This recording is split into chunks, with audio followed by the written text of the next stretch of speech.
పోయిన పరిస్థితుల మధ్య వైఎస్ఆర్ కాంగ్రెస్ పార్టీ ఆవిర్భవించడం, వైఎస్ఆర్ కాంగ్రెస్ పార్టీ ఈరోజు ఒక బలమైన పార్టీగా ఈరోజు రాష్ట్ర చరిత్రలో ఉండడం, దానికి బీజం కర్నూలు నుంచే పడింది. ఆ రోజు నుంచి నాతోనే అడుగులు వేశారు చాలామంది. ప్రతి అడుగులోనూ కూడా ఆ రోజు పార్టీ పెట్టిన రోజు నుంచి ఈ రోజు వరకు గమనిస్తే కూడా మన పార్టీకి ఎవరైనా కూడా సిద్ధాంతం ఏమిటి అని చెప్పి ఎవరైనా కూడా వైఎస్ఆర్ కాంగ్రెస్ పార్టీ ఐడియాలజీ ఏమిటి, సిద్ధాంతం ఏమిటి అని ఎవరైనా ఒక్కసారి కళ్ళు మూసుకొని ఆలోచన చేస్తే కంటికి కనిపించేది రెండు కనిపిస్తాయి. ఒకటి, విలువలతో కూడిన రాజకీయాలు చేయడం. రెండవది, విశ్వసనీయత అన్న పదానికి అర్థం చెప్పిన పార్టీ ఏదైనా రాష్ట్ర చరిత్రలో ఉంది అంటే అది వైఎస్ఆర్ కాంగ్రెస్ పార్టీ అని చెప్పి కూడా గర్వంగా చెప్తాం. నిజంగా ఈ రెండు పదాలే వైఎస్ఆర్ కాంగ్రెస్ పార్టీ నడిపించి,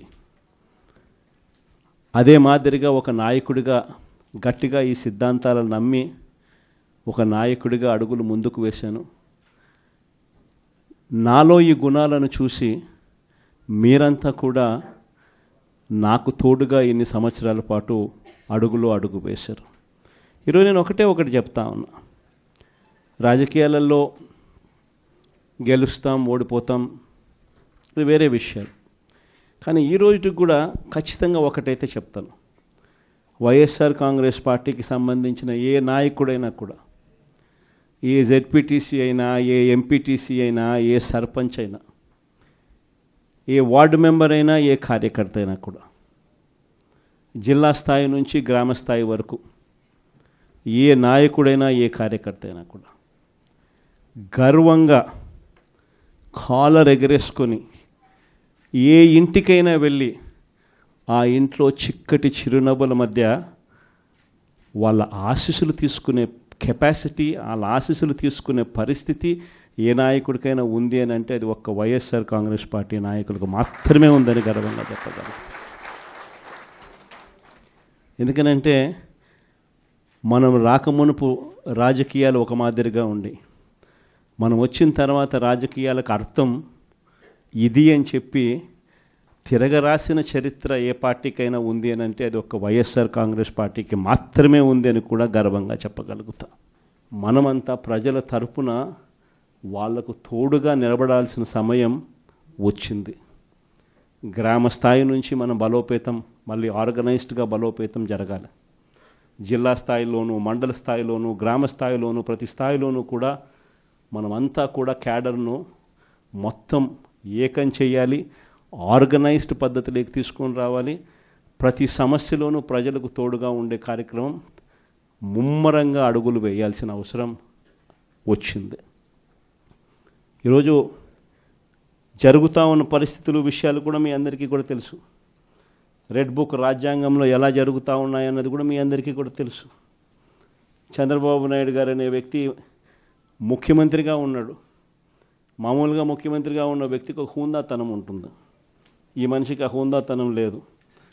ఈ మనిషికి ఏదైనా కూడా తాను ముఖ్యమంత్రి కాబట్టి ఏ పదవైనా తనకే కావాలి, తనకు సంఖ్యాబలం లేకపోయినా తనకే కావాలి అన్న అహంకారంతో ఈరోజు చంద్రబాబు నాయుడు రెడ్ బుక్ పాలన సాగిస్తూ ఉన్నాడు. 57 చోట్ల జరిగితే 7 చోట్ల ఎన్నికను వాయిదా వేశారు. ఎందుకనంటే అక్కడ చంద్రబాబు నాయుడుకు గెలిచే వాతావరణం కనిపించక ఆ 7 చోట్ల ఎన్నికలు వాయిదా చేశాడు. మరో 50 చోట్ల ఎన్నిక పెట్టని పరిస్థితి, పెట్టాల్సిన పరిస్థితిలో, ఖచ్చితంగా పెట్టాల్సిన పరిస్థితిలో, ఎన్నికలు జరపాల్సిన పరిస్థితిలో జరపాల్సి వచ్చింది. ఆ వచ్చిన చోట్ల కూడా 50 చోట్లలో 39 చోట్ల వైఎస్ఆర్సీపీ క్యాడర్ తెగింపుతో గట్టిగా నిలబడింది. నిజంగా ఆ తెగింపు వైఎస్ఆర్సీపీ క్యాడర్ చూపించింది కాబట్టి చంద్రబాబు నాయుడు గారు ఏమీ చేయలేకపోయాడు. ఎంత దారుణంగా చంద్రబాబు నాయుడు గారు అనే వ్యక్తి ప్రవర్తిస్తూ ఉన్నాడు అన్నదానికి నిదర్శనం. ఎక్కడా కూడా చంద్రబాబు నాయుడు గారికి మెజారిటీ లేదు. ప్రతి చోట కూడా వైఎస్ఆర్సీపీ కోవిడ్ తర్వాత జరిగిన ఎన్నికలు, అంటే 2 ఏళ్ల తర్వాత జరిగిన ఎన్నికల్లో 2.5 సంవత్సరం 2.5 సంవత్సరం తర్వాత ఎన్నికలు జరిగాయి. ఆ ఎన్నికల్లో వైఎస్ఆర్ కాంగ్రెస్ పార్టీ స్వీప్ చేసిన పరిస్థితులు మనందరికీ కూడా తెలుసు. ఎక్కడా కూడా చంద్రబాబు నాయుడుకు బలం లేదు. బలం లేకపోయినా కూడా చంద్రబాబు నాయుడు గారు ఆయనకున్న అహంకారంతో ప్రలోభాలు పెడుతూ భయపెడుతూ ఉచ్చల విడిగా ఏ రకంగా చంద్రబాబు నాయుడు గారు రెడ్ బుక్ రాజ్యాంగంలో ప్రతి పదవి తనకే కావాలి అని చెప్పి తపన పడుతూ చంద్రబాబు నాయుడు గారు ఏ రకంగా చేశారు అన్నది మనమంతా కూడా చూసాం. ఎందుకు చంద్రబాబు నాయుడు గారు ఇవన్నీ చేస్తూ ఉన్నారు అన్నదానికి ఒక్కొక్కసారి నాకు అర్థం కాల. ఎందుకు అబ్బాయి మనిషికి బలం లేదు, సంఖ్యాబలం లేదు, లేకపోయినా కూడా ఎందుకు ఇంత దౌర్జన్యాలు చేస్తా, ఇంత అప్రజాస్వామికంగా ఎందుకు చేస్తూ ఉన్నాడు అని చెప్పి. ఎందుకు చేస్తూ ఉన్నాడో తెలుసా? కారణం వైఎస్ఆర్ కాంగ్రెస్ పార్టీ అంటే చంద్రబాబు నాయుడుకు భయం. వైఎస్ఆర్ పార్టీ కార్యకర్త అంటే చంద్రబాబు నాయుడు గారికి భయం. ఎందుకనంటే చంద్రబాబు నాయుడు గారు సూపర్ 6 ఫెయిల్ అయ్యాడు, సూపర్ 7 ఫెయిల్ అయినాడు. చంద్రబాబు నాయుడు గారి పాలనలో వ్యవస్థలన్నీ కూడా పూర్తిగా నీరు గారిపోయినాయి. ఇలాంటి పరిస్థితిలో ప్రజలందరూ కూడా తెలుగుదేశం పార్టీకి సంబంధించిన క్యాడర్ ఎవరూ కూడా ప్రజల దగ్గరికి వెళ్ళే పరిస్థితి లేదు. చంద్రబాబు నాయుడు గారి క్యాడర్, ఆయనకు సంబంధించిన ఎంపీటీసీలు కానీ, ఆయనకు సంబంధించిన కార్యకర్త కానీ ఎవరైనా కూడా ప్రజల దగ్గరికి వెళ్తే ఇంట్లో నుంచి చిన్న పిల్లలు సైతం క్యాడర్ను కూడా తిరగనిచ్చే పరిస్థితి ఉండదు. క్యాడర్ను సైతం, చిన్నపిల్లలు సైతం ఇంటికి పోతూనే మా 15,000 సంగతి ఏమిటి అంటారు. అమ్మలు మా 18,000 సంగతి ఏంటి అని అంటారు. వాళ్ళ అమ్మలు మా 48,000 సంగతి ఏమిటి అంటారు. ఇంట్లో రైతన్నలు మా 26,000 సంగతి ఏమిటి అని, ఉద్యోగం ఎతికే పిల్లలు మా 36,000 సంగతి ఏమిటి అని చెప్పి ఇలా ప్రతి ఒక్కరూ ఇంట్లో ప్రశ్నిస్తారని కనీసం క్యాడరు, కనీసం ఇండ్లకు కూడా పోని పరిస్థితిలో చంద్రబాబు నాయుడు గారి పార్టీ ఈరోజు పరిపాలన సాగిస్తూ ఉంది. ఇలాంటి పరిస్థితుల్లో చంద్రబాబు నాయుడు గారిని ప్రశ్నించే స్వరం ఉండకూడదు అని రాష్ట్ర వ్యాప్తంగా ఒక భయానక వాతావరణం క్రియేట్ చేసే కార్యక్రమంలో భాగంగా ఇవన్నీ కూడా చంద్రబాబు నాయుడు గారు చేయిస్తూ ఉన్నాడు. ప్రజాస్వామ్యంలో ఎప్పుడూ కూడా మనుషులకు మంచి చేయాలి, మనుషులకు మంచి చేసి వాళ్ళ గుండెల్లో స్థానం సంపాదించుకొని, వాళ్ళ మనసుల్లో స్థానం సంపాదించుకొని ఒక నాయకుడు అనేవాడు పాలన చేయాలి. కానీ అలా చేయకుండా అధికారం ఉంది కదా అని చెప్పి దురహంకారంతో ఏ నాయకుడైనా కూడా ప్రవర్తించినప్పుడు ప్రజలు, దేవుడు ఇద్దరూ కూడా ఖచ్చితంగా మొట్టికాయలు వేస్తారు. ఆ మొట్టికాయలు ఎంత దారుణంగా ఉంటాయి అని అంటే చంద్రబాబు నాయుడు గారికి నెక్స్ట్ ఎలక్షన్లకు వచ్చేసరికి సింగిల్ డిజిట్స్ కూడా రాని పరిస్థితులకి ఆయన పడిపోతాడు. కాబట్టి ప్రతి ఒక్కరం నేను ఒకటే అడుగుతా ఉన్నా, అందరం ఐక్యంగా ఉందాం.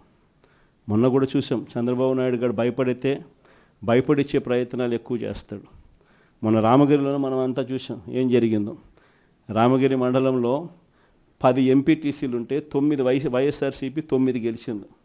కేవలం తెలుగుదేశం పార్టీ 1 మాత్రమే గెలిచిన పరిస్థితుల మధ్య రామగిరిలో ఉప ఎన్నిక జరిగింది. మరి 9 గెలిచిన వైఎస్ఆర్సీపీ గెలుస్తుందా?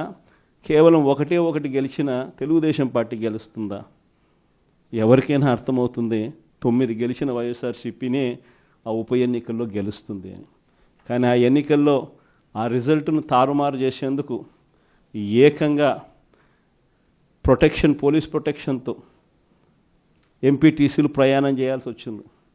మా ప్రాణాలకు ముప్పు ఉంది, మాకు భద్రత కల్పించని కోర్టుకు పోతే కోర్టు పోలీసు భద్రతతో వారిని ఎలక్షన్ హాల్లోకి తీసుకొని పోమని చెప్తే ఈ పోలీసులు ఎంత అన్యాయంగా తయారయ్యారంటే పోలీసులే ఈ ఎంపీటీసీలను బెదిరించే కార్యక్రమాలు సాక్షాత్తు పోలీసులే చేపట్టారు. రామగిరికి సంబంధించిన అదే మండలానికి సంబంధించిన ఎస్ఐ వీళ్ళ వెహికల్లో ఎక్కుతాడు. ఎక్కి ఈ ప్రతి ఎంపీటీసీలతోనూ వీడియో కాల్తో ఆ పక్క ఎమ్మెల్యేతోనూ ఎమ్మెల్యే కొడుకుతోనూ మాట్లాడిస్తారు. వాళ్ళు భయపడిస్తారు. మీ ఇంట్లో మీ అమ్మ మీ నాయన ఇంటికి రావాలంటే ఖచ్చితంగా ఎంపీటీసీ ఎలక్షన్లలో వాళ్లకు అనుకూలంగా ఓటేస్తేనే జరుగుతుందని బెదిరిస్తారు. అయినా కూడా మన ఎంపీటీసీలు ఎక్కడా కూడా తలగ్గకపోయేసరికి ఎలక్షన్ టైం దాటిపోయేదాకా వాళ్ళని తిప్పుతూ ఎంపీడీఓ కార్యాలయానికి తీసుకొని పోకుండా కోరం లేదని ఎన్నిక వాయిదా. తర్వాత వాళ్ళందరినీ పెనుగొండకు తీసుకుపోయారు. అక్కడికి తీసుకుని పోయి అక్కడ వాళ్ళందరినీ బైండ్ ఓవర్ చేసే కార్యక్రమం వీళ్ళు చేస్తారు.